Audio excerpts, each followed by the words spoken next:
ஆண்டவராகிய இயேசு கிறிஸ்துவின் உயிர்த்தெழுந்த வல்லமையான நாமத்தினாலே உங்களை ஒவ்வொருவரையும் இந்த புதிய மாதத்திலே உள்ளத்தின் ஆழத்திலிருந்து அன்பின் வாழ்த்துக்களை தெரிவித்துக் கொள்கிறேன். இந்த காலகட்டத்தில் நமக்கு ஒரு புதிய மாதத்தை தந்திருக்கிறார். நாம் நன்றியோடு அந்த மாதத்தை வரவேற்றிருக்கிறோம். இந்த மாதத்தில் ஒரு வாக்குத்தத்தத்தை நம்முடைய விசுவாசத்திற்கென்று வைத்திருக்கிறோம். ரோமர் 10ஆம் அதிகாரம் 12வது வசனம். இல்லை, எல்லாருக்கும் கர்த்தரானவர் தம்மை தொழுது கொள்கிற யாவருக்கும் அவர் ஐஸ்வர்ய சம்பன்னராயிருக்கிறார். தொழுது கொள்ளல், வொர்ஷிப், ஆங்கிலத்திலே அதை வொர்ஷிப் என்று அழைக்கப்படுகிறது. தேவ பிரசன்னத்திற்கு முன்பதாய் மனிதன் அவரை தொழுது கொள்ள வேண்டும். ஆதி முதற்கொண்டு ஆதியாகமத்திலிருந்து வெளிப்படுத்தல் வரைக்கும் இருக்கக்கூடிய தேவனுடைய கட்டளை, எதிர்பார்ப்பு, மனிதன் தேவனை தொழுது கொள்ள வேண்டும். தொழுது கொள்வதல் என்பது ஆதாம் ஏவாளுடைய சிருஷ்டிப்பிலே தேவன் வைத்த மைய கருத்து. This is the foundation. இதுதான் அஸ்திபாரம். மனிதன் தொழுது கொள்ள வேண்டும் என்பதற்காக தூதர்களை அந்த நோக்கத்தில் தான் தேவன் அவர்களை சிருஷ்டித்தார். அவர்கள் எப்பொழுதுமே 24 மணி நேரம் தேவனை தொழுது கொண்டே இருக்க வேண்டும். அப்படி தொழுது கொள்ளல் என்கிற நிலையை மனிதன் அறிந்து கொள்ள வேண்டும் என்பதற்காக ஆதாமையும் ஏவாளையும் உருவாக்கின விஷயத்தை அவர்களுக்கு சொல்லி கொடுத்தார் ஆண்டவர். நீங்கள் எப்பொழுதும் ஆண்டவரை தொழுது கொண்டே இருங்கள். பாருங்க, பரலோகத்தில் எப்படி இருக்குங்கிற விஷயத்தை நம்ம எல்லாரும் ஒரு நாளைக்கு பரலோகம் போக போறோம். அந்த நிச்சயத்திற்காகத்தான் இந்த உலகத்தில் இந்த இத்தனை கோடி பில்லியன் வாழ்கிற மக்கள் மத்தியிலே நாம் சிலர் மாத்திரம் இந்த விசுவாசத்தோடு நம்பிக்கையோடு நாம் நடந்து கொண்டிருக்கிறோம். அப்படியே விசுவாச வாழ்க்கை எதுக்கு அப்படின்னா, நாம் நித்தியத்தை பரலோகத்தில் வாழணுங்கிற ஒரே ஒரு டார்கெட்டுக்காக இந்த உலகத்தில் எல்லா பாரங்களையும், சுமைகளையும், பிரச்சனைகளையும், தாக்கங்களையும் எல்லாத்தையும் சமாளித்துக் கொண்டு நம்முடைய விசுவாசத்தை காத்துக்கொண்டு ஓடிக்கொண்டிருக்கிறோம். அந்த மைய கருத்தை நம்முடைய வாழ்விலே அடைய வேண்டும் என்பதற்காக, அந்த நித்தியத்தை நாம் அடைய வேண்டும் என்பதற்காக, பரலோகத்தில் எப்படி இருக்கும், அவர்கள் என்ன அங்க செய்து கொண்டிருப்பார்கள் என்கிறதை பரிசுத்த அப்போஸ்தலனாகிய யோவானுக்கு ஆண்டவர் வெளிப்படுத்தி காட்டினார். வெளிப்படுத்தின விசேஷம் 7ஆம் அதிகாரம் 11-12வது வசனத்தை எடுத்து வாசித்து பாருங்கள். அங்கே தூதர்கள் பரலோகத்தில் என்ன செய்கிறார்கள் என்று பார்ப்போம். தூதர்கள் யாவரும் சிங்காசனத்தையும் மூப்பர்களையும் சூழ நின்று சிங்காசனத்திற்கு முன்பதாக முகங்குப்புற விழுந்து தேவனை தொழுது கொண்டு, ஆமென், இந்த தேவனுக்கு துதியும் மகிமையும் ஞானமும் ஸ்தோத்திரமும் கனமும் வல்லமையும் சதா காலங்களிலும் உண்டாவதாக என்று சொல்லி தேவனை தொழுது கொண்டார்கள். தூதர்கள் தொழுது கொள்கிறார்கள். ஆனா மனுஷன் தான் தொழுது கொள்றதுக்கு இன்னைக்கு நேரம் இல்லை.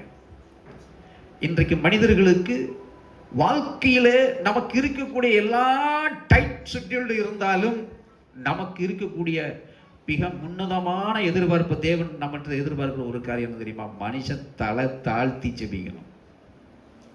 தலையை குப்புற விழுந்து ஜெபிக்கணுங்க. ஆண்டவரே, நான் ஒண்ணுமே இல்லை, எல்லாம் நீங்க தான். அந்த தாழ்மையின் சுபாவத்தை மனிதனிடத்தில் எதிர்பார்க்கிறார்.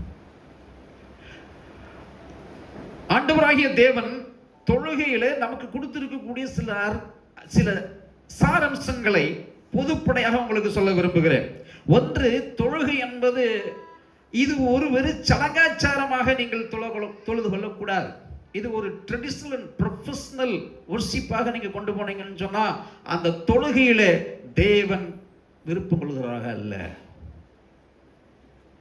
தொழுகை என்பது நம்முடைய வாழ்வில் கிடைக்கக்கூடிய முதல் ஒரு பரிசு என்று சொன்னால் மன அமைதி. எல்லாரும் சொல்லுங்க பார்ப்போம். ரொம்ப பேர் மன அமைதி இல்லாம அவன் அங்கங்க பார்த்து பேசிட்டு நடந்துட்டு இருக்கிறான் உலகத்துக்கு. இல்லை, மன அமைதிங்கிறது மனுஷனுக்கு ரொம்ப அவசியம். ப்ளஷண்ட்டு ஒரு ஒரு ஹார்ட் வந்து நமக்கு கிடைக்கணும். இந்த இருதயம் சிலதை தான் சுமக்கும், சிலதெல்லாம் சுமக்கவே முடியாது. சுமக்க முடியாத ஸ்ட்ரெஸ் நம்மளுடைய இருதயத்துக்குள்ளே வந்துடுச்சுன்னு சொன்னால் அவங்க ஃப்ரெண்ட்ஸுக்கிட்ட சொல்லி பார்ப்பாங்க, தெரிஞ்சவங்கிட்ட சொல்லி பார்ப்பாங்க, ரெமடி கிடைக்கலன்னா அந்த அழுத்தம் அவர்களுக்குள்ளே தொடர்ந்து அப்படியே உருக்கி உருக்கி அவர்கள் நோயாளியாக மாற்றிடும். மன அழுத்தம் அவ்வளவு மோசமானது. அதனாலதான் ஆண்டவர் சொன்னாரு, வருத்தப்பட்டு பாரம் சுமக்கிறவர்களே எல்லாரும் எங்கிட்ட வாங்கினாரு. எல்லாரும் எங்கிட்ட வந்துருங்க, உங்களுக்கு வேணுங்கிற அந்த ப்ளஷன்ட் ப்ரெசன்ஸை லகுவாக்கி நான் உங்களுக்கு கொடுக்குறேன். தேவனை தொழுது கொள்ளும் பொழுது நமக்கு கிடைக்கக்கூடிய முதல் ஸ்டெப் மன அமைதி. ஆண்டவர்கிட்ட வந்து கண்ணீரோட வந்து நிற்கும் பொழுது மனசில் இருக்கிற குமுறல்கள் எல்லாத்தையும் வந்து அவர்கிட்ட வந்து அறிக்கை செய்யும் பொழுது ஒரு வகையான மனசுல நிம்மதி ஏற்பட்டுருச்சுன்னு சொன்னா உங்க ஜெபம் கேட்கப்பட்டுச்சுன்னு அர்த்தம். இன்னும் அந்த பாரத்தோடவே நீங்க இருந்துட்டு இருக்கீங்கன்னா அந்த ஜெபத்துக்கான ஆன்சர் இன்னும் நமக்கு கிடைக்கல, இன்னும் நாம ஜெபிச்சுக்கிட்டே இருக்க வேண்டிய நிலையில் நாம் இருக்கிறோம். ஒரு ஜெபம் பண்ணி முடிச்ச உடனே நம்ம மனசு ஆஸ்வாசம் ஆயிடுச்சுன்னு சொன்னா நம்ம பாரம் கடத்தப்பட்டு விட்டு ஆகிவிட்டது. அதுதான் மன அமைதியில் நடக்கக்கூடிய ஒரு பெரிய சேஞ்சஸ். இதுல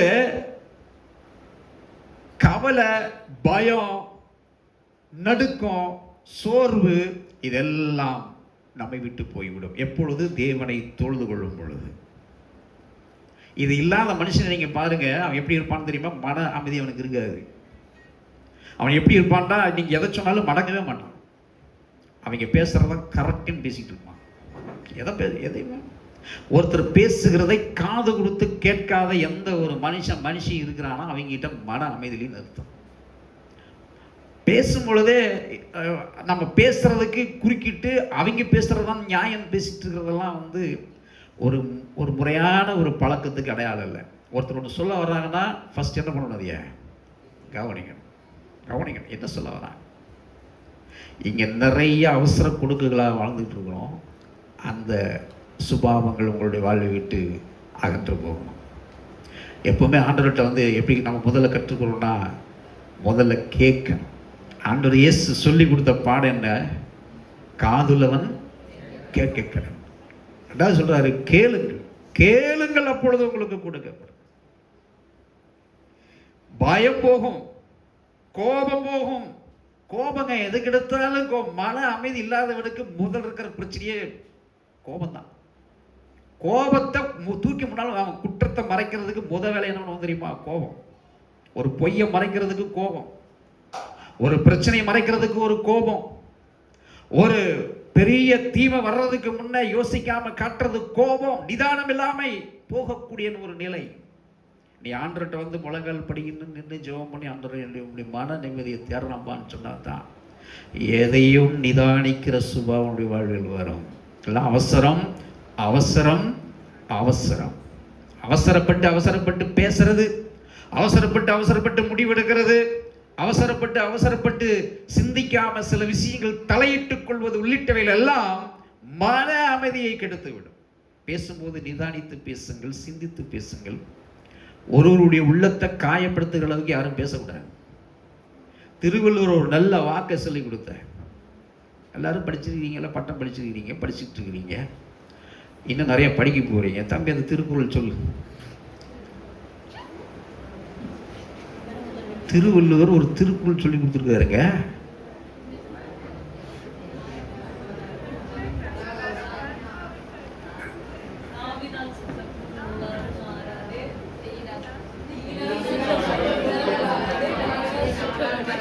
அல்லேலூயா. எல்லாரும் அல்லேலூயா சொல்லுங்கயா. ஆமா, தப்பா சொன்னாலும் குரல் ஞாபகம் வந்துருச்சு இல்ல? நல்ல குரலா ஞாபகம் வந்துருக்கு. நல்லா சொல்லுங்க இப்போ.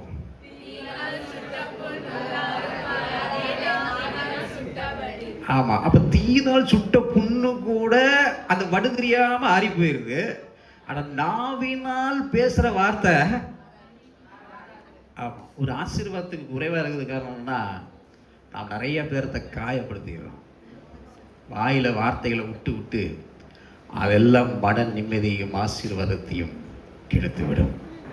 ரொம்ப சிந்திச்சு செயல்படுங்க அன்பர்களே. தொழுகையில இவைகள் எல்லாம் ஸ்டெப்ஸ் இருக்கிறது. இரண்டாவது, ஆண்டவரை தொழுது கொள்ளும் பொழுது, உறவாடும் பொழுது அகங்காரம் குறைகிறது. ஆண்டவரை தொழுது கொள்ளும் பொழுது நம்மளுடைய சுபாவத்துல, நம்மளுடைய சிந்தையில ஒரு பணிவும் ஒரு அடக்கம் வருகிற ஒரு குணம் மாறும் பொழுது எல்லா விஷயத்திலும் அவர்கள் பணிகிறவர்களாக, தன்னை தாழ்த்துகளாக மாறுவார். ஜெபிக்கும் பொழுது எங்களை கண்டலாம். இந்த 2 நாள் 3 நாள் கூட்டங்கள் நடந்துட்டு இருக்குது. அந்த கூட்டத்தில் 2 நாள் போனேன்.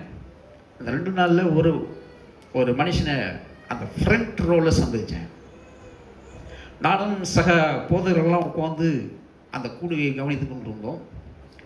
அதில் கிட்டத்தட்ட ஒரு 55லிருந்து 60 வயது மதிக்கத்தக்க ஒரு பெரியவர் அந்த கூடுகைக்கு வந்த செகண்ட்ல இருந்து அந்த பிரசங்கியார் பிரசங்கம் கொடுக்க எழுகிற அந்த நேரம் வரைக்கும் அந்த கிரவுண்ட்ல ஒரு முழங்கால் படி நின்றதை பார்த்தாங்க. என் பக்கத்தில் உட்காந்து இருந்த போதகர், நானும் அவர் பேசிக்கிட்டு இருந்த, ஐயா அதை கவனிச்சிங்களா? நானும் அவரு அதைத்தான் சொன்னார். அவரும் சொன்னார், ஆமா ஐயா நானும் அதைத்தான் கவனிச்சேன். நாமளும் ரொம்ப வெக்கப்பட வேண்டியதாக இருக்குது. நாங்கள் 2 பேரும் ஸ்டேஜில் பேசிக்கிட்டோம். எந்த அளவுக்கு தேவனை அவர் ருசி பார்த்திருந்தாரே, ஆனால் யார் என்ன பார்க்கிறாங்க என்ன பார்க்கலங்கிறத பத்தி அவர் கவலைப்படல. அந்த மணல், மண்ணு, கல்லு, ஜல்லி இருக்கிற இடத்துல அந்த பெரியவர் தன்னுடைய முழங்கால்களை முடக்கி வானத்தின் தேவனை நோக்கி கரங்களை உயர்த்தி அந்த கிட்டத்தட்ட வர்ஷிப் 1 மணி நேரம் பண்றாங்க. அந்த 1 மணி நேரமும் கையை கீழே போடல, முழங்கால்கள் சோட போகல. 90 டிகிரில அந்த பெரியவர் முழங்கால் நின்று ஜெபிக்கிறார். ஆச்சரியப்பட்டு போனேன் நான். தேவனை தொழுது கொள்வதற்கு அவர் மீது நமக்கு அன்பு வேண்டும். அன்பு இருந்தால் தாங்க ஒருத்தரை நேசிக்க முடியும். அன்பு இருந்தால் தான் உண்மையான ஒரு ரியாக்ஷன் நம்மளை விட்டு ரிஃப்ளெக்ஷன் ஆகும். தேவையில்லாத அன்பெல்லாம் காட்டிக்கிட்டு இருக்கக்கூடாது. நல்ல அன்பை, கிறிஸ்துவின் அன்பை காட்ட வேண்டும். அந்த அன்பு ஒரு மனுஷனை ஒழுக்கத்திற்கு நேராக, பணிவு, தாழ்மை அவனுக்கு கொண்டு, இது எல்லாம் எங்கிருந்து அடிப்படையாக வருதுன்னு சொன்னால் அவன் ஆண்டவரை தொழுது கொள்வதில் துவங்குகிறது. ஃபர்ஸ்ட் சொன்ன மன அமைதி, இரண்டாவது ஒழுக்கமும் நன்றி அறிதல் உள்ள வளர்ச்சி, நம்முடைய வாழ்வில் டெவலப்மெண்ட் ஆகிட்டே இருக்கும். மூன்றாவது நல்ல ஆற்றல் கிடைக்கும். ஆண்டவரை ஆராதிக்கும் பொழுது, தொழுது கொள்ளும், சோர்வாக வருவீங்க, பலகீனமாக வருவீங்க, கண்ணீரோடு வருவீங்க, தவிப்புகளோடு வருவீங்க. ஹோலி ஸ்பிரிட்டினுடைய வல்லமை, பரிசுத்த ஆவியானவருடைய பிரசன்னம் நம்மை என்ன பண்ணுமா, ஒரு நல்ல எனர்ஜெட்டிக் பவரை நமக்குள்ள ஆண்டவர் அந்த ஆராதனையில் நமக்கு கொடுத்துடுவார். டிஃபிகல்ட் பொசிஷன்ஸ்ல அந்த ஒரு பிரசன்ஸை நம்மளால அந்த தொழுகையில நாம் பெற்றுக்கொள்ள முடியும். அதுதான் வேதம் சொல்லுகிறது. எந்த ஒரு மனுஷனும் அவரை தொழுது கொள்கிற யாவருக்கும் அவர் ஐஸ்வர்ய சம்பன்னராக இருக்கிறார். ஐஸ்வர்ய சம்பன்னன், ஐஸ்வர்யமான என்ன? அந்த ஐஸ்வர்யத்தினுடைய விளக்கத்தை நான் எடுத்து, மூல பாஷைகளில் உள்ள விளக்கத்தை எடுத்து நான் அதில் பார்க்கும் பொழுது அது சொல்லப்பட்டிருக்கக்கூடிய விஷயம் செல்வம், பொருள், அமைதி, கிருபை, அவற்றுடைய ஐஸ்வர்யம். ஒன்று சொல்லுங்க, செல்வம், இன்னொன்று பொருள், திங்ஸ், மூன்றாவது அமைதி, நாலாவது கிருபை. அந்த கிருபை தான் அவர்கிட்ட இருக்கக்கூடிய உச்சகட்டமான ஐஸ்வர்யம். அந்த ஐஸ்வர்யத்தை நம்புகிறவர்கள், இந்த சிலுவை பாடுகளிலே நமக்கு கிடைக்கிற அந்த நன்மைகளை அறிகிறவர்கள், விரும்புகிறவர்கள், நம்புகிறவர்களுக்கு தான் இந்த தேவன் ஐஸ்வர்ய சம்பன்னராக இருக்கிறார். நீங்க கேட்காதெல்லாம் கொடுப்ப. சாலமன் அப்படித்தான் ஜெபம் பண்ணார். சாலமன் ஜெபிக்கும் பொழுது அவரை உலகத்திலேயே மிக உன்னதமான ஞானி, மனுஷ பிறப்பிலேயே அவரை மாதிரி ஞானி இது வரைக்கும் இவனும் பிறக்கவே இல்லை. வேதம் சொல்லுகிறது, இதற்கு முன்பதாகவும் யாரும் இல்லை, இந்த சாலமோனுக்கு பின்பதாக யாரும் இல்லை, அந்த சாலமோனை காட்டிலும் வந்தவர் ஆண்டவராகிய இயேசு கிறிஸ்து. சாலமோன் தாவீதினுடைய வாரிசு. தாவீது இஸ்ரவேல் சமஸ்தானத்தினுடைய ராஜா, ராஜாவினுடைய மகன் சாலம். அவருக்கு எந்த விதத்திலும் குறைச்சல் இல்லை. வாழ்க்கையில எதுவும் அவரை கேட்காத விஷயங்கள் எல்லாம் நடக்கக்கூடிய ஒரு சொபஸ்டிகேட்டட் லைஃப் இருந்தாலும் இந்த சாலமோன் ஜெபிக்கிறார், ஆண்டவரே எனக்கு உம்மை அறிகிற அறிவின் ஞானம் எனக்கு வேண்டும். ஞானத்தை கேளுங்க. எண்ணத்தை சம்பாதித்தாலும் நீ ஞானத்தை சம்பாதித்துக்கொள். ஞானத்தை கூப்பிடு, அந்த ஞானம் வரும். ஞானம் என்பது தேவன் வாசம் பண்ணுகிற பரிசுத்த ஆவியானவர், பிதாவாகிய தேவனுடைய குமாரனாகிய கிறிஸ்துவுக்குள் இருக்கக்கூடிய தேவனுடைய மகத்துவங்கள் உங்களுடைய வாழ்வில் நீங்க கூப்பிட்டீங்கன்னா அது வந்துடும். அவர் வந்துடுவார். இன்னைக்கு வாசித்த அந்த சங்கீத பகுதியுடைய கடைசி வசனத்தை வாசியுங்கள். 111ஆம் சங்கீதத்தினுடைய கடைசி வசனம். கர்த்தருக்கு பயப்படுதலே ஞானத்தின் ஆரம்பம், அவருடைய கற்பனைகளின்படி செய்கிற யாவருக்கும் நற்பூர்த்தி உண்டு. அந்த புகழ்ச்சியும் கீர்த்தியும் வாழ்விலே தேவன் தருவார். இன்றைக்கு ஆராதனைக்கு வந்திருக்கக்கூடிய என் அன்பு திருச்சபை உறவுகளே, ஆண்டவர் உங்ககிட்ட எதிர்பார்க்கிற விஷயம் என்ன? உங்களை நீங்கள் தாழ்த்தி அவரை ஆராதனை செய்யுங்கள். இந்த உலகத்தில் என்னத்தை சாதிச்செல்லாம் நினைச்சிட்டு இருக்கீங்க? நீங்க என்னத்தை சாதிச்சிட முடியும்? ஒன்னத்தையும் சாதிக்க முடியாது. வானத்தை வில்லா வளைக்கலாம் நீங்க நினைச்சீங்கன்னா முடியாது. வில்ல வானமா மாற்றலாம் நினைச்சாலும் முடியாது. எல்லா பவரும், எல்லா வல்லமையும், எல்லா அதிகாரமும் ஒருவருக்கு மட்டுமே இருக்கிறது. அது நாம் ஆராதிக்கிற ஆண்டவராகிய இயேசு கிறிஸ்துவுக்கு மட்டுமே இருக்கிறது. அந்த அதிகாரத்திற்குள்ளே நீங்கள் அதிகாரம் பெறுவதற்காக தேவன் உங்களை தொழுது கொள்ள அழைத்திருக்கிறார். அவரை அழைத்திருக்கிறது நோக்கத்தை நீங்கள் புரிந்து கொள்ளுங்கள். அவரை தொழுது கொள்கிறதுனால் நமக்கு கிடைக்கக்கூடிய முதல் ஆசீர்வாதம் மன அமைதி. சார், நீங்க வசதியாக வாழலாம், வசதி இல்லாமல் வாழலாம்.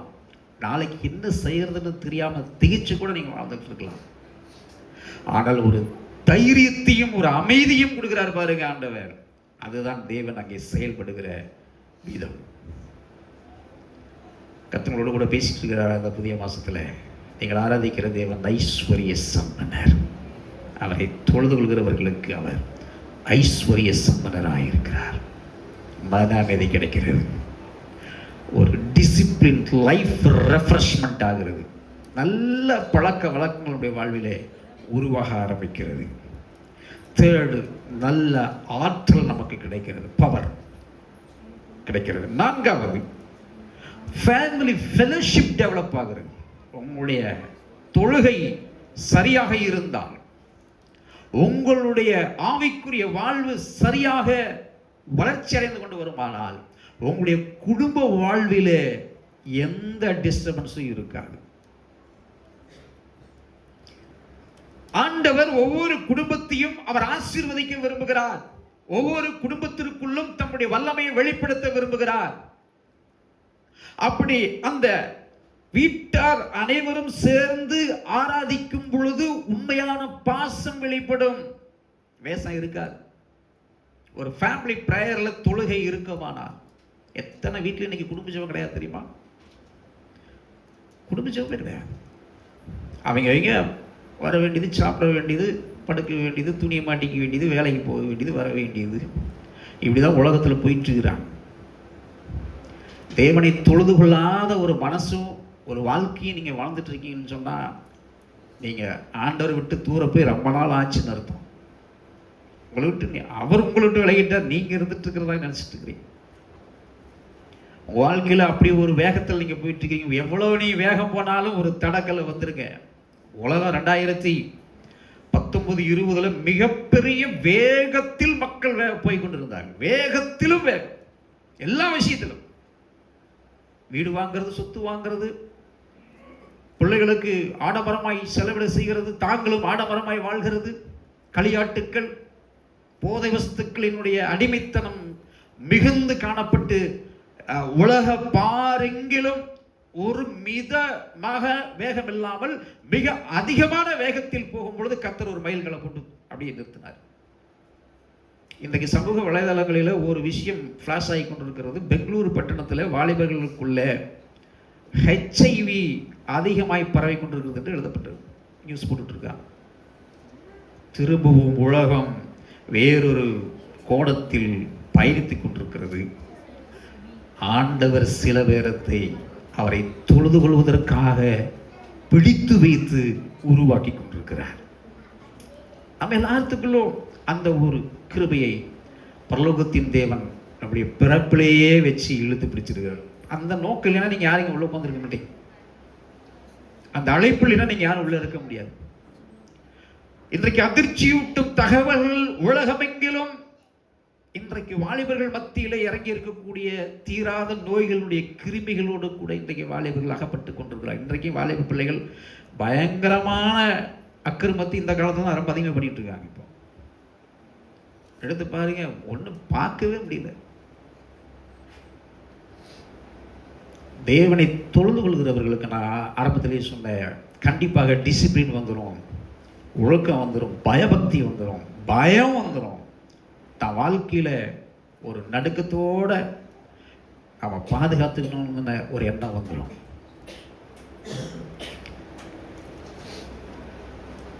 வாழ்க்கைங்கிறது ஒரே ஒரு முறை தான். It's a good opportunity for us. இது நம்ம எல்லாத்துக்குள்ளும் கிடைக்கக்கூடிய ஒரு அதிர்ஷ்டமான ஒரு திறன். நம்ம நாயாக பிறந்திருக்கலாம், ஒரு பறவையாக பிறந்திருக்கலாம். ஆனால் நம்மை தேவ சாயல தேவன் நம்மை உண்டாக்கி இருக்கிறாரு. என்ன நோக்கம்? அந்த நோக்கத்தை நிறைவேற்றாத எந்த ஒரு மனுஷனும் மனுஷியும் அவன் மனுஷனே இல்லை, மனுஷியே இல்லை.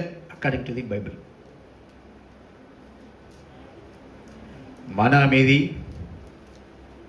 நம்முடைய வாழ்க்கையில் இருக்கக்கூடிய நல்ல நடத்தைகள், பவர், ஒரு நல்ல குடும்பம். நல்ல குடும்பம், ஆவிக்குரிய ஒரு குடும்பம் இருக்குதுன்னு சொன்னால் அந்த குடும்பத்துக்குள்ள அன்பு சகலத்தையும் தாக்குமா. நீங்கள் திடீர்னு ஹஸ்பண்ட் ஒரு ஃபோர்ஸாக பேசிட்டாருன்னு சொன்னால் மனைவி தாழ்வாங்கங்க. சரி ரைட், ஏதோ ஒரு டெம்டேஷனில் பேசிட்டு ஏதோ பிரச்சனையாக இருக்கும். Just calm down. நீ என்ன பேசுறது, நீ அப்படி தான் பேசுவியா? உனக்கு மேலே நான் கத்துவேன் அப்படின்னு பேசுகிற அந்த ஸ்பிரிட் இருக்கு பாருங்க, இது நீங்கள் ஆவிக்குள்ளே இல்லைன்னு அர்த்தம். நீ ஆவிக்குள்ளே கிடையாது. பிரச்சனை நிதானிக்க தெரியாதவர்கள், சூழ்நிலைகளை அனலைஸ் பண்ண தெரியாதவர்கள், நீங்கள் ஆவிக்குரிய தொழுகையிலே இன்னும் நீங்கள் பயிற்றுவிக்கப்படவில்லை. சில நேரம் மனைவி கணவனை பேசுவது, பிள்ளைகள் பெற்றோரை பேசுவது, பெரியவர்கள் சிறியோரை திட்டி பேசுவது. நிறைய பேர குழந்தைங்க பேத்திகளை தாத்தா பார்த்துக்கிட்டு பேசுறது. நீ எப்போ பார்த்தாலும் திட்டிக்கிட்டே இருக்கிற. ஓ தாத்தா நீ வேண்டாம் எனக்கு, ஓ பாட்டியம்மா நீ எனக்கு வேண்டாம். ஏன்னா இந்த குழந்தைகளுக்கு சின்னதுலேருந்தே அந்த பயபக்தினா என்னன்னு தெரியாததுனால இன்னைக்கு நீ பேசுறது சரியில்லைன்னு ஈக்குவலண்ட்டாக இன்னைக்கு குழந்தைங்க பேசுகிறாங்க. நீ பைபிள் ஒரு வசனம் சொல்லுகிறது, காலம் கடைசியாக இருக்கிறதுனால அறிவு பெருத்து போகுமா. எது சொத்து பெருத்து போகிறது இல்லை, அறிவு ரொம்ப பெருத்து போச்சுங்க. இப்போ அந்த அறிவுக்கு முன்னால இப்போ நம்ம அறிவலை தூண்ட தெரியுது. இன்னைக்கு இருக்கக்கூடிய குழந்தைகளுடைய அறிவு ரொம்ப பெரிய அளவில் இருக்கு, ரொம்ப பெரிய அளவு. இப்போ இன்னைக்கு பார்த்தீங்கன்னா சின்ன பால் குடிக்கிற குழந்தை கீபோர்டு வாசிக்குது, நமக்கு என்ன கட்டைன்னு கூட தெரியல. இல்லை தேடிக்கிட்டு இருக்கிறாங்க, தெரியலையா.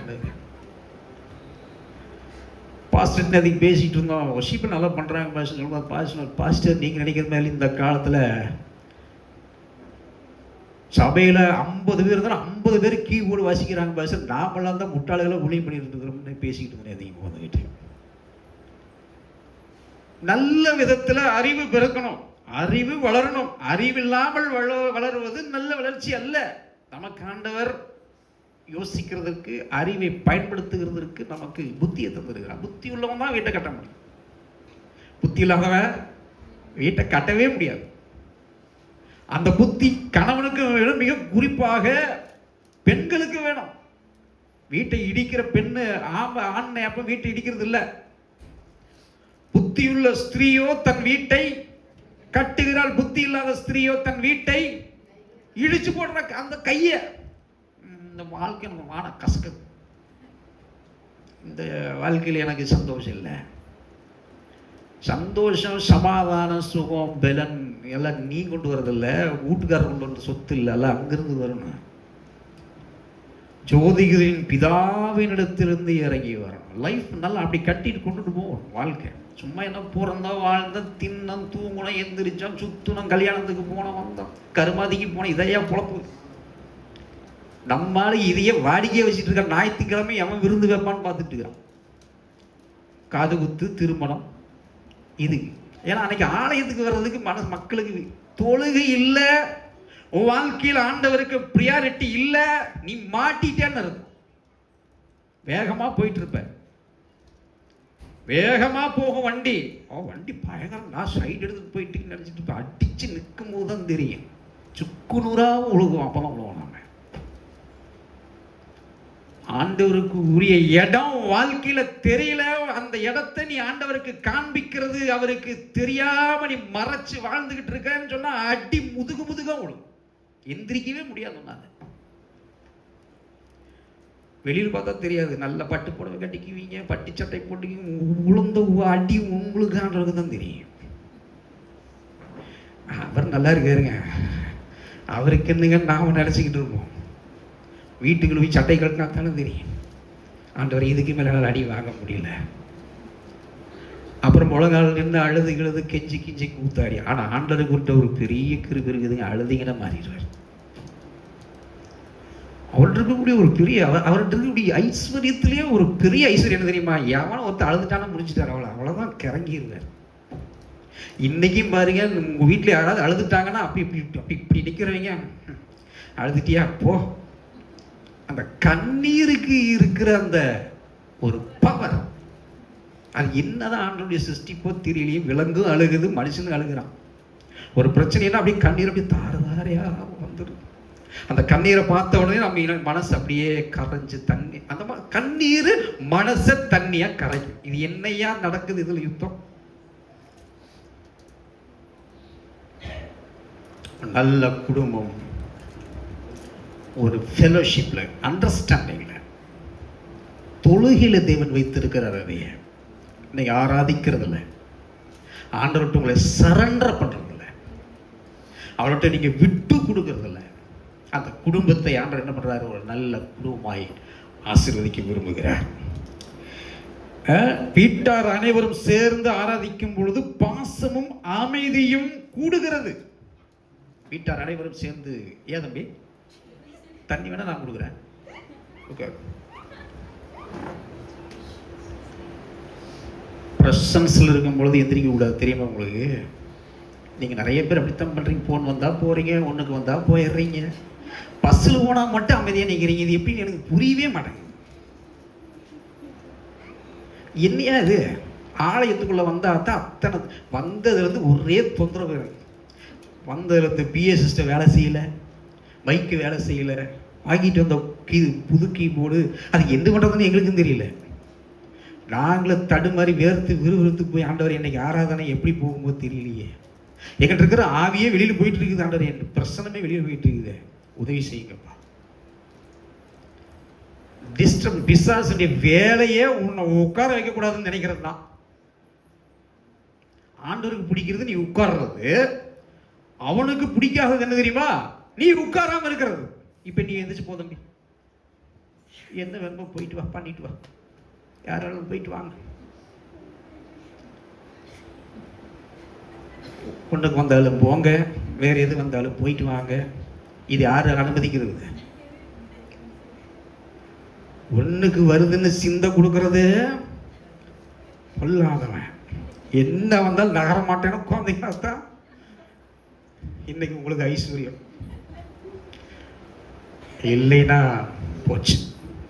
பாத்தீங்க, ஒரு நல்ல குடும்பம், அமைதி, பாசம், ஒருத்தருக்கு ஒருத்தர் குழந்தைங்க அப்பா மதிப்பாரு. இன்னைக்கு நிறைய குழந்தைங்க அப்பாவை எதிர்த்து பேசுறாங்க. அப்பாவுக்கு ஒரு மரியாதையே குழந்தைங்க கொடுக்கறது இல்லை, தெரியுமா உங்களுக்கு? அந்த மரியாதையே கிடையாது. வளர்ப்புல நாம வளர்த்து நினைக்கிறோம், பெற்றோர்கள் பரும்பாடு படுகிறோம். அந்த என் பிள்ளைக்கு தொடப்படாதா, என் பையனை கொஞ்சம் தொடப்படாதா, ரொம்ப அநியாயம் பண்றாங்களே, மனசுல நாம கஷ்டப்படுகிறோம். இவங்களுக்கெல்லாம் ஒரே அடி வசனம் தான்.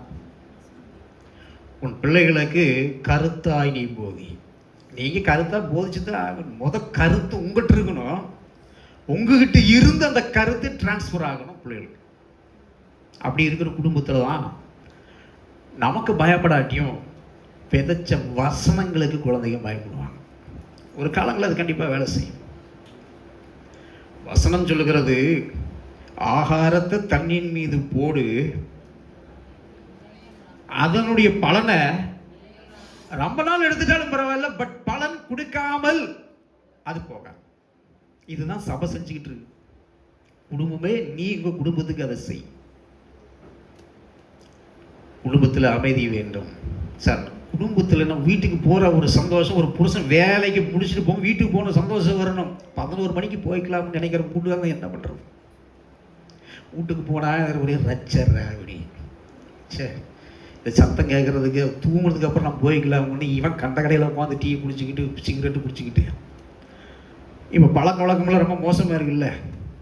எல்லா குழந்தைகளாம் தூங்குனதுக்கு அப்புறம் போய் தூங்கிட்டு எல்லாரையும் பிரிக்கிறதுக்கு முன்னே குளிச்சுட்டு வெளியில் வர்ற குடும்பம் நிறையா இருக்கிறாங்க. இன்னி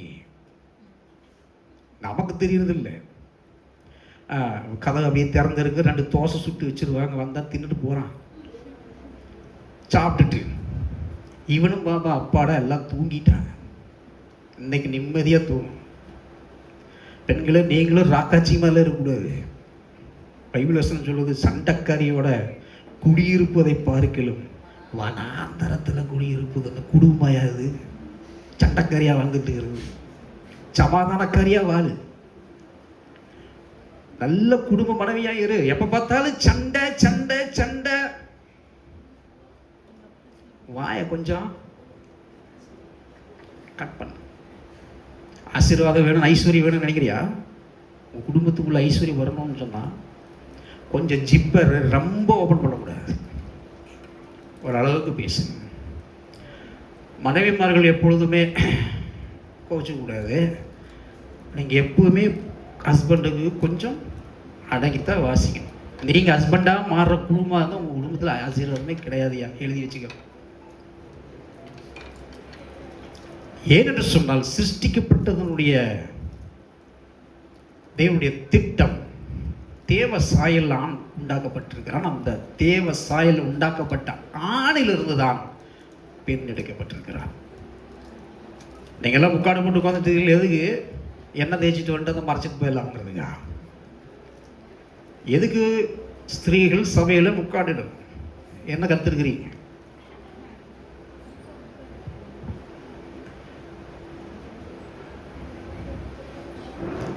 உங்களை தலையில் முக்காடு எதுக்கு கொடுத்தாருங்கிறத நல்லா வாசிச்சுட்டு கண்டுபிடிச்சிட்டு நீ போடலாமா வேண்டாமாங்கிறத டிசைட் நீங்கள் பண்ணணும். ஆனால் வேதம் சொல்லுகிறது சபையில் நீங்கள் முக்காடு போட்டு தான் உட்காரணும். நீங்களாம் அந்த ஸ்டைல் மாறி போச்சு. பிள்ளைகளுக்கெல்லாம் எங்கள் பொண்ணுக்கெல்லாம் ரீத்து எதோ பாவம் எங்கள் வீட்டிலலாம் வாங்கி கொடுத்தாங்க, அதெல்லாம் எங்கே போட்டுச்சுன்னு தெரியல. தொழுகையில் இதெல்லாம் ஆண்டவர் நமக்கு வைத்திருக்கக்கூடிய ஒரு ஸ்டெப்ஸ். இதெல்லாம் ஒரு சின்ன சின்ன tips as well as one steps. இதெல்லாத்தையும் நம்ம ஃபாலோ பண்ணணும். ஏன்னா நம்ம முக்காடு போட்டு உட்காராது. நீங்கள் ஒரு தலைக்கணத்தை காட்டுறீங்க பெண்களே. நீ தலைக்கணத்தை காட்டுறீங்கன்னா அது ஆண்டவருக்கும் உங்களுக்கும் உள்ள தொடரும். அமைதலாக சபையில் இன்னும் சொல்ல தெரியுமா? என்ன பெண்கள் சபையில் அமைதலாக இருக்கிறவர்கள். உங்களுக்கு அழைப்பு இருந்ததுன்னா நீங்கள் ஆண்டவருக்கான ஊழியங்கள் செய்யாதீங்கன்னா அது யூ மஸ்ட் கீப் குவைட். அமைதலாக இருக்கும். அதே மாதிரி ஆண்கள் தான் தோண்டித்தனமாலாம் நடக்கக்கூடாது. நான் தான் பெரிய ஆள், நான் தான் சம்பாதிக்கிறேன், நீ பேசாமல் இருக்கு அப்படின்னு அடக்கிறதுக்கு ஒரு எல்லை இருக்குது. உங்கள் மனைவிக்கு சுதந்திரம் இருக்கிறது என்பதை அறிந்து நீங்கள் வாழணும். அவங்களுடைய கருத்துக்களை கேட்கணும். அவங்களுடைய மனசில் இருக்கக்கூடிய எல்லா பிரச்சனைகளையும் உட்கார்ந்து கவனிக்கணும். அதுதான் ஒரு நல்ல கணவனுக்கு அடையாளம்.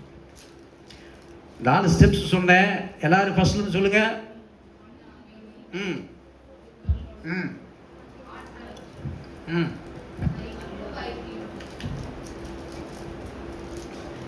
அஞ்சாவது, தேவனை தொழுது கொள்கிறதுனால நமக்கு நடக்கிற அடுத்த ஒரு காரியம், தீய எண்ணம் வாழ்வில் வராமல் இருக்கும். பிசாசனுடைய மிக உன்னதமான ஒரு நோக்கமே என்ன தெரியுமா? நமக்குள்ளே தீய எண்ணங்களை உருவாக்குவதுதான். ஆதாம் போய் தொட்டு சாப்பிட்ட அந்த பழத்தினுடைய சார அம்சம், ரத்தத்தில் ஊர்ன அந்த சார அம்சம், நன்மையும் தெரிகிற அறிவு, தீமையும் தெரிகிற அறிவினுடைய ஜீனை இன்றைக்கு வரைக்கும் நம்ம பெற்றிருக்கிறோம். நமக்குள்ள ஓடிட்டு இந்த ரத்தத்தில் அந்த சுவடுகள் இருக்கிறதுனால தான் அவரை தொழுது கொள்ள விருப்பம் இல்லாதவர்களுடைய உணர்வுகளிலே இந்த தீய நோக்கங்கள் வெகு ஃபாஸ்டாக கிரியை செஞ்சிடும். இப்படி இருக்கிறவங்க சீக்கிரம் கொலை பண்றான், திருட்டு பண்றான், விபச்சாரம், வேசிச்சாரம் பண்றான். இவங்க எல்லாம் 5 மனசும் கூடி பண்றதுக்கு காரணம் என்னன்னா, அந்த நல்ல விஷயத்தை சிந்திக்கிற அந்த கேபபிள் இல்லாததினால இது வீரியம் கொண்டு ஈவு இரக்கமில்லாத ஒரு மிருக குணத்தை இந்த தீய சக்தி ஏற்படுத்திவிடும். சாதாரண விஷயம் கிடையாதுங்க. மனுஷன் சிருஷ்டிப்புல ஆண்டவர் வச்சிருக்கக்கூடிய காரியங்கள் சாதாரணமானது கிடையாது. அதனாலதான் சொன்னார் ஆண்டவர், நம்மை போல இந்த மனுஷன் நன்மை தீமை அறியத்தக்கவனானா. இன்னைக்கு நமக்கு நல்லது கெட்டது தெரியுது, ஆனால் நல்லதுல வாழ்க்கையில அபியாசித்து நடக்கிறதுக்கு இன்னும் நமக்கு என்ன வரல, முழு மனசு வரல. அதனாலதான் ஆண்டவர் சொன்னாரு, உன் ஆண்டவராகிய தேவனை ஆராதிக்கும் பொழுது முழு இருதயத்தோடும் உன் முழு ஆத்மாவோடும் அவரை ஆராதனை செய்வாயாக.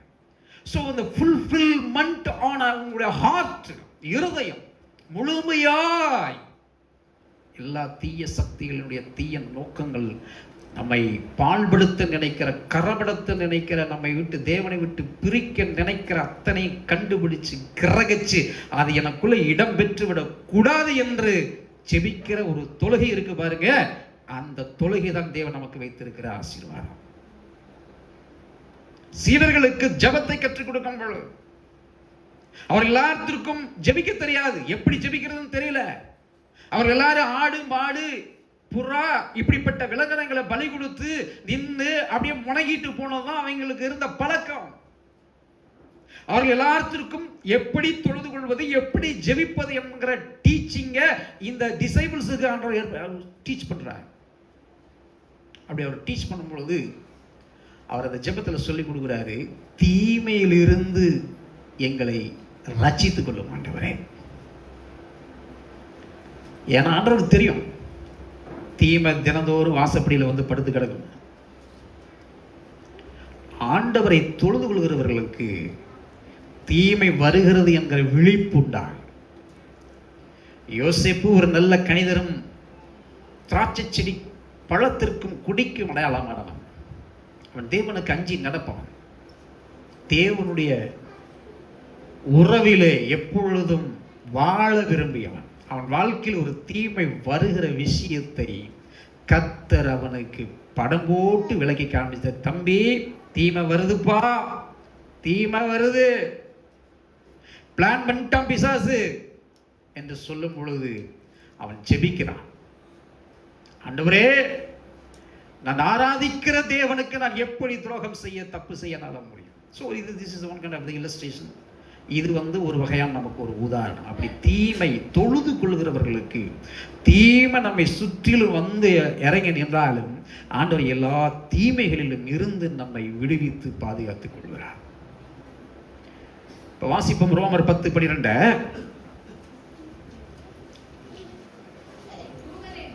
யூதன் என்றும் கிரேக்கன் என்றும் வித்தியாசமே இல்லை, எல்லாத்திற்கும் கர்த்தரானவர் தம்மை தொழுது கொள்கிற யாவருக்கும் ஐஸ்வர்ய சம்பனராய் இருக்கிறார்.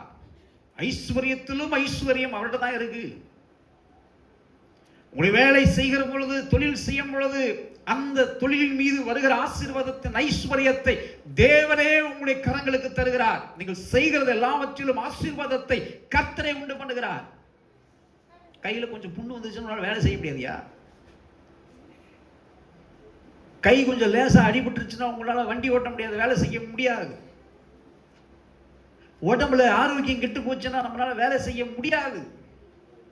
நம்முடைய பலகீனம் இருந்தாலும் பலத்தை கொடுத்து வாழ்க்கையில நாம் போக வேண்டிய பாதைக்கும் பிரயாணத்திற்கும் பயணத்திற்கும் உதவி செய்து கொண்டிருக்கக்கூடிய காரியம் இருக்கிறது. அது தேவன் கொடுக்கிற ஐஸ்வர்யம்.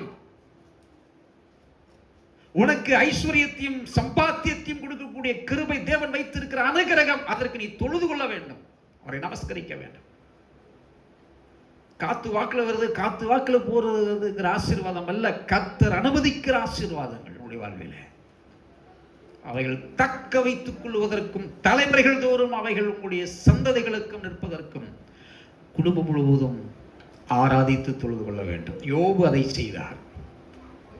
பிள்ளைகளை எல்லாத்தையும் வர வச்சு பிள்ளைகள் ஒவ்வொரு பிள்ளைகளுக்கு ஏற்ப அவர் பலி கொடுத்து கர்த்தரை தொழுது கொண்டார். ஒரு காலத்துக்கு சொல்லாத, நான் கஷ்டப்பட்டு உழைச்சு நான் வந்துட்டேன், என் கை, நான் இந்த கை அப்படின்னு சொல்லக்கூடாதுன்னு வேதம் சொல்லுது. இதை உழைக்கிறதுக்கு எனக்கு தேவன் பலன் தந்தார், அதை சொல்றாரு. நான் அதான் நான் இப்போ நம்ம சார் ஆராதிக்கிறதுக்கு உச்சகட்டமான ஒரு பாயிண்ட் விளங்கி சொல்ற பாருங்க. நம்மளை மூச்சோடும் நமக்கு ஜீவனோடும் இந்த உலகத்துக்குள்ள பாதுகாத்து கொண்டிருக்கக்கூடிய அந்த வில் பவர் ஆகிய தேவன் இருக்கிறாரே, அவரை என்னை இப்படி வாழ வச்சிட்டு இருக்கிறீங்களேன்னு நாம நினைக்கிறது தாங்க சார் தொழுகிய. என்னை இவ்வளவு தூரம் என்ன நடத்திட்டு இருக்கீங்களே, உங்க அன்பு எவ்வளவு பெருசு. அந்த அன்பை நினைக்கிறது தான் இந்த தொழுகையினுடைய உச்சகட்டமான ஒரு நிலை. அந்த நிலையை நீங்கள் புரிந்து தொழுது கொள்ளுங்கள். 1 கொரிந்தியர் 13ஆம் அதிகாரம் 13வது வசனத்தை வாசியுங்கள். இப்பொழுது விசுவாசம், நம்பிக்கை, அன்பு இம்மூன்றும் நிலைத்திருக்கிறது, இவைகளில் அன்பே பெரியது. சார், உங்க மனசுல இயேசு கிறிஸ்துவின் மீது உண்மையான அன்பு இருந்தா மட்டும்தான் உங்க மனசு 5 மனசாலே அவரை நீங்க ஆராதிக்க முடியும். அப்போஸ்தலனாகிய பவுல் சொல்லுகிறார், இந்த 13வது அதிகாரம் முழுவதும் இஸ்ரவேலர்கள் பாடின பாடல்கள் என்று சொல்லப்படுகிறது. அந்த பாடல்களிலே கடைசி வசனம் சொல்லுகிறது, இதுல காணப்படுகிற விசுவாசம், நம்பிக்கை, இவைகளில் அன்பு, இவைகளில் பெருசு ரொம்ப அன்புதான்.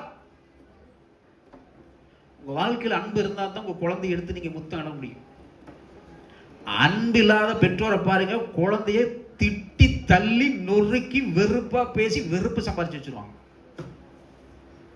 பார்த்தாலே பிடிக்காதுங்கிற அளவுக்கு போய் ஏன் சார் அப்படி நடக்குது? ஏன் அப்படி நடக்குதுன்னா உண்மையான அன்பு இல்லை. காக்கைக்கு தன் குஞ்சு, ஆமா, அது கருப்பா இருந்தாலும் சரி, அது விரைச்சுக்கிட்டு படுத்துட்டு இருந்தாலும் சரி, எப்படி இருந்தாலும் சரி, அந்த குழந்தை அப்பா ஆண்டவரே அப்படின்னு தூக்கி அள்ளி முத்தமிடுறைய. உங்ககிட்ட உண்மையான அன்பு இருக்கிறதுனால. அன்பு இல்ல, எல்லாம் கெட்டு போச்சு. தொழுகையில அப்போஸ்தலனாகிய பவுலடிகள் பிரதானப்படுத்தி சொல்லி முடிக்கிற ஒரே ஒரு காரியம், அன்புதான் பெருசு. பரிசேயனும் ஆயக்காரனும் ஆலயத்திற்கு முன்பதாக வந்து ஜெபிக்கிறார். அந்த 2 ஜெபத்தையும் இயேசு கவனிக்கிறார். அப்படி கவனிக்கும் பொழுது ஒருத்தன் சொல்றான், இவனை மாதிரி நான் இல்லைங்கிறான். இன்னொருத்தன் ஜெபிக்கிறான், அவனை பத்தி கவலைப்படல. ஆண்டவரே, நான் பாவியான மனுஷன்பா, எனக்கு எந்த யோகியதையும் கிடையாது, நான் பாவியிலும் பாவி ஆண்டவரே அப்படின்னு ஒரு உறவில் ஒரு அன்பை வச்சான் பாரு. அந்த அன்பை பார்த்துத்தான் ஆண்டவர் சொன்னார், இவன் அல்ல, இவனே நீதிமானாக்கப்பட்டான். நம்முடைய தொழுகையில, நம்முடைய வொர்ஷிப்ல 5 மனசும் கூடி அவரை நேசிக்கிற அன்பு எதில் வெளிப்படுகிறது என்று சொன்னால் கிருபையில வெளிப்படுகிறது. அந்த கிருபை எதை வச்சு? அந்த அன்பை இயேசு இந்த உலகத்திற்குள்ள வெளிப்படுத்தினாரே. யோவான் 3:16 வசனம் சொல்லுகிறது, தேவன் தம்முடைய ஒரே பேரான குமாரனை விசுவாசிக்கிறவன், நம்புகிறவன் எவனோ அவன் இந்த உலகத்திற்குள் கெட்டு போகாமல், இயேசுவை நீ நம்புகிறவரை கெட்டு போக மாட்ட. உன் வாழ்க்கையில கெட்டு போகிற, துர்நாற்றம் அடிக்கிற, நரக வாழ்வை அனுபவிக்கிற வாழ்க்கை இல்லாமல் அவர் மீது நீ கொள்கிற அந்த நம்பிக்கை உன்னுடைய வாழ்க்கையில் எப்படி மாறுகிறதாம்? நித்திய ஜீவனை சுதந்திரித்துக் கொள்வதற்கு. இந்த உலகத்தில் இவ்வளவாய் அன்பு கூர்ந்தார். அவருடைய அன்பை வச்சாரு, எடுத்து முதல்ல நம்மளை நேசிச்சாருங்க. இன்னைக்கு இந்த பைபிள் அறிவிக்கிற விஷயம் என்ன தெரியுமா? நீ இயேசுவை நேசிக்கிறியோ இல்லையோ தெரியாது. இயேசுவை வேண்டாண்டு போறவன் நிறைய இருக்கா. இன்னைக்கு நீ வேண்டான்ட்டு போனாலும் சரி, நீ வேணுன்ட்டு வந்தாலும் சரி, இந்த பைபிள் சொல்லுகிறது இயேசு உன்னை நேசிக்கிறார் என்பது. இயேசு கிறிஸ்து ஏன் சொன்னார்? இந்த உலகத்திலே அன்பு கூர்ந்து இவ்வளவாய் தன்னுடைய குமாரனை கொடுத்தார். இந்த அன்பை ருசி பார்க்கிறவங்க தான், ருசி பார்த்தவர்கள் தான். என்னுடைய மரணத்திற்கும் என்னுடைய பாவ பிறப்புக்கும் என்னுடைய தேவன் எனக்காக இந்த சிலுவையில் இரத்தத்தை சிந்தினார். நான் சாக வேண்டிய இடத்துக்கு அவர் தன்னுடைய மரணத்தை, என்னுடைய மரணத்தை அவர் எடுத்துக்கொண்டார். இனி நான் நித்திய ஜீவனுக்கென்று வாழ்வதற்காக இயேசுவே இந்த கல்வாரி சிலுவையில் செய்து முடித்தார் என்று இரத்தத்தில் யாருக்கெல்லாம் இன்றைக்கு வரைக்கும் பேசிக் கொண்டிருக்கிறதோ அவர்களுடைய முழங்கால்கள் முடங்கும், தலைகள் தாழ்த்தப்படும். அவர்கள் அந்த சிலுவை காரியங்களை வாழ்க்கையில உச்சகட்டமான ஆசீர்வாதமாய் அதை பார்ப்பார்கள். அவர்கள் தான் தொழுது கொள்ள முடியும். அந்த அன்புதான் உங்களுடைய தொழுகையை ஸ்டிமுலேட் பண்ணும், உங்களை உற்சாகப்படுத்தும். அந்த தொழுதல் இருக்கிறவர்களுக்கு ஆலயத்துக்கு வராமல் இருக்கவே முடியாது. இன்னைக்கு என்ன வார்த்தை தரப்போற? வார்த்தையின் மீது ஒரு ஈர்ப்பும், வார்த்தையின் மீது ஒரு கவனமும், வார்த்தையின் மீது வாழ்க்கை கட்டப்பட வேண்டும் என்று விரும்புகிறவர்களுக்கு அந்த பிரசனத்தை விட்டு போக விரும்பவே மாட்டாங்க. அதுதான் அன்பு. பழகிறவங்க பாருங்க, உட்கார்ந்து பேசிக்கிட்டே இருப்பாங்க, போறதுக்கே மனசு வராது. இதுதான் ஆண்டவர் நம்ம மேல வச்சிருக்கிற அன்பு. நம்மகிட்ட பேசிக்கிட்டே இருக்கணும்னு விருப்பம் கொள்ளும். ஆண்டவர் என்கிட்ட என்ன பேசுறீங்க? பேசுங்க ஆண்டவரே. நாம் ஆராதிக்கிற தேவன் பேசுகிற தேவன்.